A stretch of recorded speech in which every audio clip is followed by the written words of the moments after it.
with greatly increasing activity, none more than Airbus with its ACJ activity in this region. Also, Embraer over the last, we're looking at 25 to 2012, over the last 7 or 8 years showing a marked increase in activity.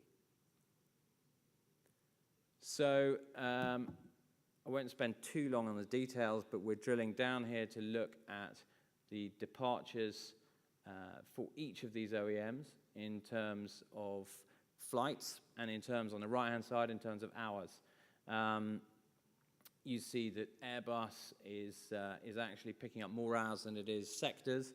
So these aircraft are flying longer sectors, Bombardier slightly shorter, but again, those two stand out as having sharp growth rates. This is 2013, so that's the contrast with the slide before.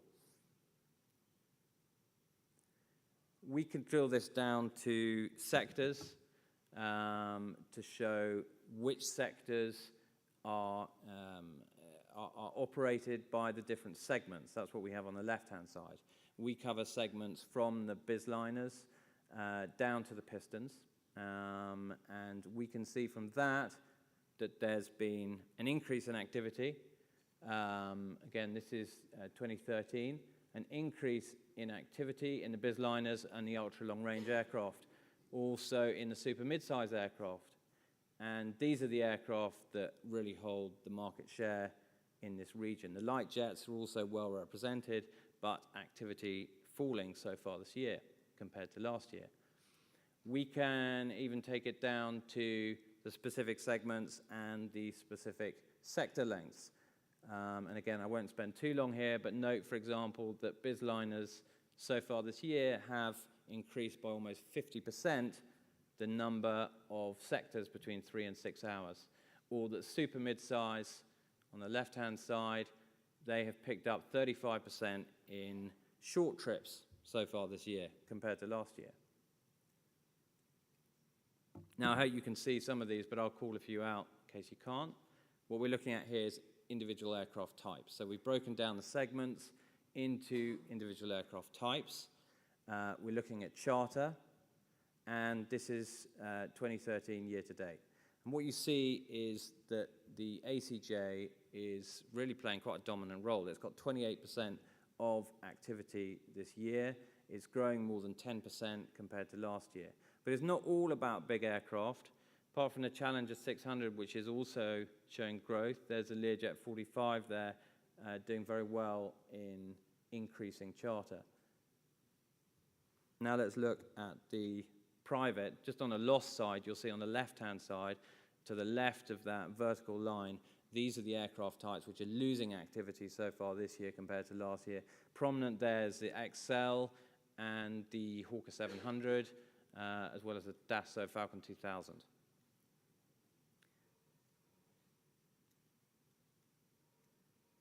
Okay, I think we might have skipped one. No, we haven't. This is the value that is being generated in terms of charter revenues by the aircraft we've just seen.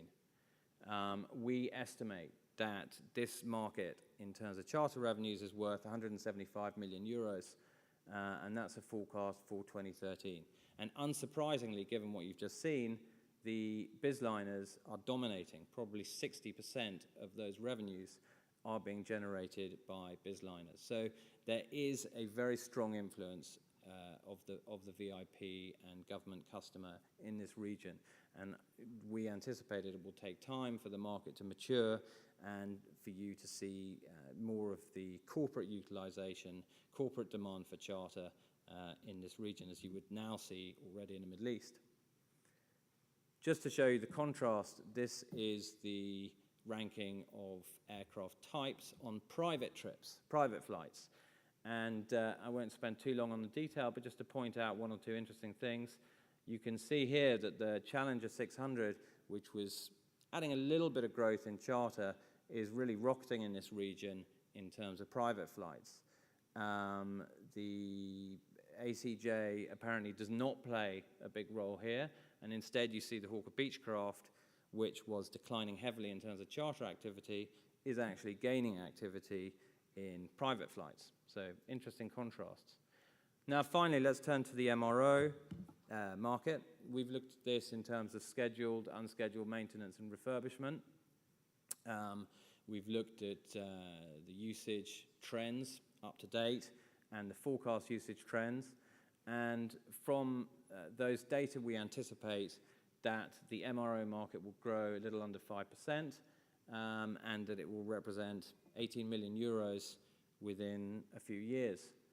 We see that that market will be heavily biased towards Egypt and Morocco, but with growth in the top 4 markets and quite impressive growth from Algeria and Libya by 2018. So finally, let's sum up with a little bit of a forecast, a general forecast from Wingx. On the left-hand side, we have the positive influences for this region. The facts, for example, that we're on a long-term economic development path, that there is a higher than GDP increase in the population of high net worth individuals, the fact that OEMs and MRO companies from other regions are making serious investments in this region. On the negative side, we've clearly got the spectre of continued regional instability, as well as some serious infrastructure challenges. We think that North Africa will overcome these issues, these problems, and we see a 2013 to 2022 forecast of at least 4.5% compound annual growth rate a year. We see about 60 new aircraft deliveries coming into the region, with about 7 million added to the MRO market by the end of that forecast period. So that's it from Wingx.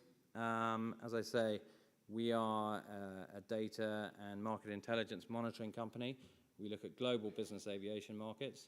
We actually have a monthly monitor, which is free, so do get in touch, and we can keep you posted. Thank you very much.